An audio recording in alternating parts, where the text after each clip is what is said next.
Hello, everyone, and welcome to the Pissy Pants podcast.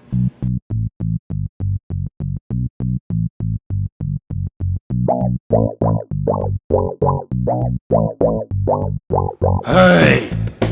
I pissed myself! I need some help! So, life's been kind of crazy lately. Life's been kind of crazy. My dog's been kind of crazy. I've been kind of crazy. My friends have been kind of crazy. Everyone's just being crazy. And it's the month of August, which means I have to do a podcast. I did a podcast last month, and you guys are begging for another podcast this month. And there's something that's just so special about building the fandom around you guys and realizing that there's so many of you, and realizing that there's so much to this little thing when there's so many people that want to listen to me speak, and that's just a lot of pressure. Sometimes it's a lot of pressure, and I get really, really emotional about it. I get really, really taken back. Not only taken back, but taken forward with the fact that I'm ready to move forward and just do the podcast. And now here we go. I'm going to do the podcast. And so I'm going to, since I am running out of topics, I'm going to start with the questions that you guys have been asking me. And the first question that I've been asked is, has anyone in Greece ever not eaten a Greek yogurt? So, when is it officially the designated time in which someone doesn't eat a Greek yogurt? Is it if they don't eat a Greek yogurt a particular day, is that considered not eating a Greek yogurt? Is it considered a week? Is it considered never eating a Greek yogurt? Or does it mean that you are taking a break from Greek yogurt? Or can you take the Greek yogurt and just move forward with the Greek yogurt and just be ready to go? Let's find out. Number 2. If a tortoise eats a torta, is it cannibalism? A torta is not a living creature in the water. A tortoise is a living creature in the water. Actually, if I'm not mistaken, tortoises don't live in the water. They don't really familiarize themselves with water as much as turtles do. So I don't think that they actually do. I don't think that that's actually what happens. I don't know why you ask these ridiculous questions. Number 3. Is it gooning if goo comes out? So, everybody knows that gooning is the act of, jerking your jimmy and, doing it to the point where you're about to come, but then you don't come. Jerking your jimmy until the point where you're going to come, but you don't come.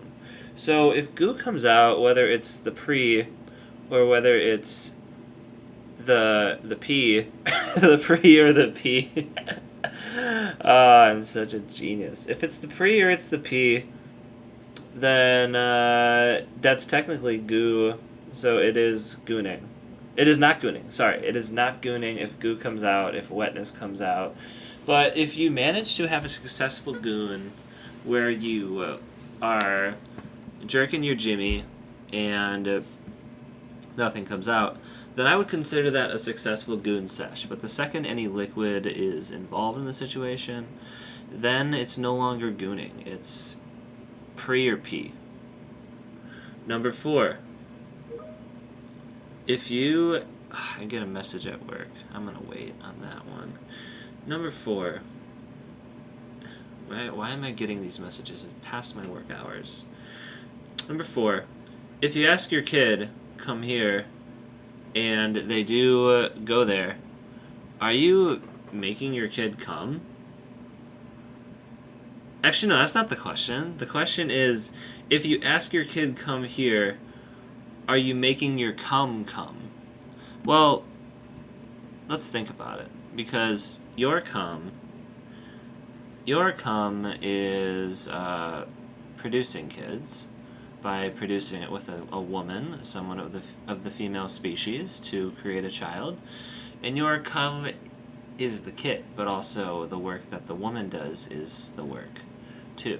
So work is done to make the kid, and cum is part of it, but also everything involved on the woman's end, but I don't really know it that well. I don't know it as accurately as the average person should. So I would say in this particular case, yeah, if you ask your kid to come here and they do arrive or they do go, then you are making your come there. So, but you're not like making them like come sexually, but your come is going towards that place. Men. Alright, number 5. If someone killed Tony, who would be next? So as you guys know, there's a show called Kill Tony on YouTube, and it's like these people who try and, make him laugh.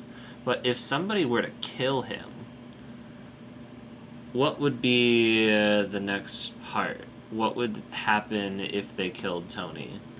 Would it turn into, like, kill, and whoever it would be the predecessor? I think the question lies in who is the predecessor. Is that what you're going at, or are you saying who's the current, who would be the next up, or are you saying, like, if the show would continue, could the show continue if he just was murdered? Number 6, if you are trying to grow weed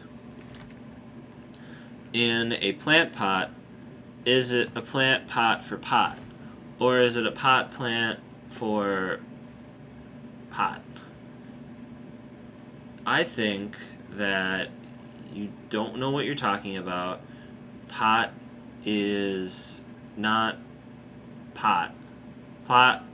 Marijuana is pot. Number 7. Why would you make a podcast?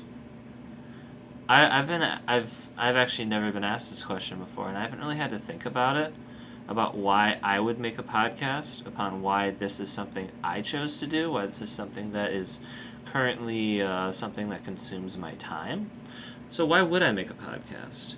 Well, in order to ask why I would make a podcast, first you need to think about what's next after I make the podcast. If I make the podcast, I'm going to put it out there into the world, and then people are going to listen to it. As I know, many of you listen to it. Many of you listen to this podcast. Many people are talking, and I upload it. And then you guys, when you're not talking, most of the time you're talking. When you're not talking, you're listening to me. And that is something I'm grateful for. So that's why I make the podcast, for those who listen. And for those who recognize that they've spoken a lot, so they stop. Number 8. How's your family? They're good. Number 9. Fuck your dreams. Someone said fuck your dreams. Like, that's not even a question. That's just, your dreams are not of any merit, value, purpose. Just fuck my dreams. That's just... Do you guys think anyone who made a podcast ever, like, had a dream of doing this? Do you think that anyone actually, like, longed to do this? I don't think so. Number 10. Make love. I have heard this too, and I've thought about it for a while. Were the first people to ever make love after the first people to have sex? Or was love made first? Was love made first, and then they realized it was making love, or has it always been known as making love? The first people to procreate, were they making love? Or were they doing it for the sheer chore of it? And were they successful at making love? The first love makers, good job. But if you're one of the last love makers, the last people to make love probably happened like it might be right now. Someone in the world might be making love right now. So if you are, just know that you're doing better than the people who didn't make love when they were doing it, when they were doing that. That's I can't think of a better way to end this than to say to all of you, make love consensually. Goodbye.